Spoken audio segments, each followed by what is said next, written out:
Meghalaya high court ने 10 दिसंबर को अपने फैसले में केंद्र सरकार से अपील की है कि भारत को इस्लामिक देश बनने से बचाया जाना चाहिए और साथ में ये भी कहा है कि आजादी के समय जिस तरह पाकिस्तान इस्लामिक देश बना, उसी तरह भारत को भी हिंदू राष्ट्र बनना चाहिए था।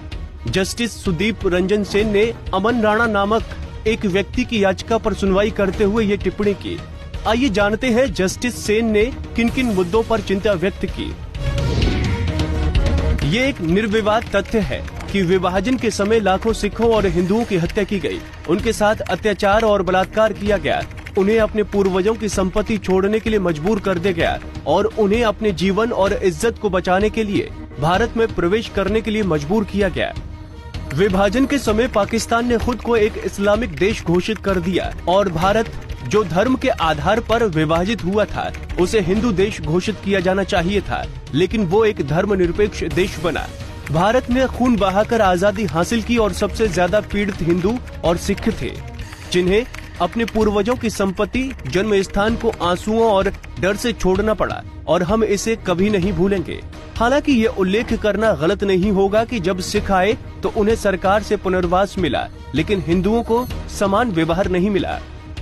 ये कहना सही नहीं है कि भारत ने स्वतंत्रता अहिंसा से हासिल की, बल्कि ये हिंसा के माध्यम से हासिल हुई है, जिसमें लाखों की तादाद में हिंदुओं और सिखों ने अपनी जिंदगी, संपत्ति और भूमि और आजीविका का बलिदान किया।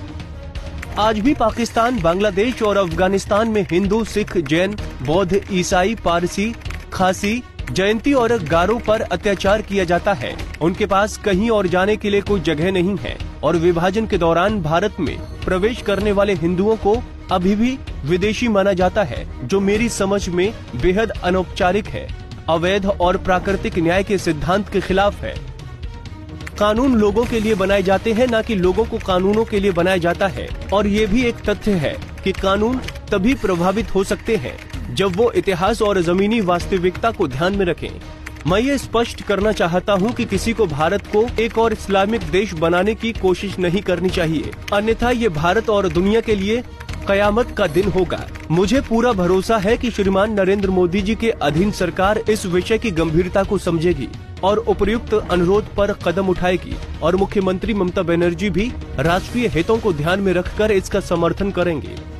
मैं प्रधानमंत्री, कानून मंत्री और सांसदों से अपील करता हूं कि वो कानून पास करें जिसमें पाकिस्तान, अफगानिस्तान और बांग्लादेश से आए हिंदू, सिख, जैन, बौद्ध, ईसाई, पारसी, खासी, जयंती और गारो समुदाय के लोगों को बिना प्रमाण पत्र के देश की नागरिकता दी जाए।